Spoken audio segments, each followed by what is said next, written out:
kelompok Taliban mengesampingkan kerjasama dengan Amerika Serikat (AS) dalam menangkal kelompok-kelompok ekstremis, termasuk Islamic State of Iraq and Syria (ISIS) di wilayah Afghanistan.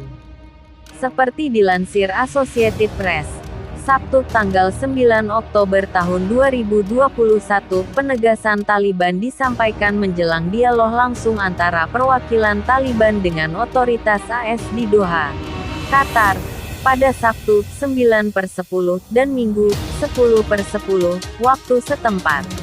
Ini menjadi dialog langsung pertama sejak AS menarik pasukannya dari Afghanistan. Para pejabat dari kedua pihak telah menyinggung berbagai isu termasuk mengekang kelompok ekstremis dan evakuasi warga negara asing maupun warga Afghanistan dari negaranya. Taliban pun telah mengisyaratkan fleksibilitas untuk isu evakuasi. Berbicara kepada Associated Press, juru bicara Taliban, Suhail Shaheen, menegaskan tidak akan ada kerjasama dengan AS untuk memburu dan menangkal afiliasi kelompok ISIS yang semakin aktif di wilayah Afghanistan. Afiliasi ISIS di Afghanistan, atau yang disebut ISIS Khorasan atau ISIS-K itu, diketahui mengklaim bertanggung jawab atas rentetan serangan teror beberapa waktu terakhir. Yang terbaru adalah serangan bom bunuh diri saat salat Jumat di Masjid Syiah di wilayah Kunduz yang menewaskan 55 orang. Kami dapat mengatasi Daesh nama Arab ISIS secara mandiri, tegas Shaheen.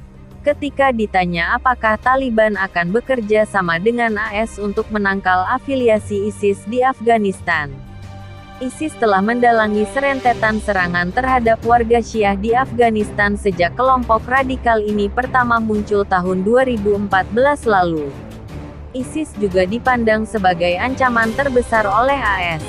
Pertemuan antara AS dan Taliban di Doha menjadi yang pertama sejak pasukan AS ditarik dari Afghanistan pada akhir Agustus lalu, yang mengakhiri kehadiran militer AS selama 20 tahun. Dan sejak Taliban mengambil alih kekuasaan di Afghanistan. Otoritas AS telah memperjelas bahwa pertemuan dan dialog ini tidak mengindikasikan AS akan mengakui kekuasaan Taliban di Afghanistan. Dalam dialog di Doha itu, AS disebut akan menekan Taliban untuk menghormati hak-hak seluruh warga Afghanistan, termasuk perempuan dan anak perempuan, dan untuk membentuk pemerintah inklusif dengan dukungan luas, juga untuk memberikan akses bebas terhadap badan-badan kemanusiaan.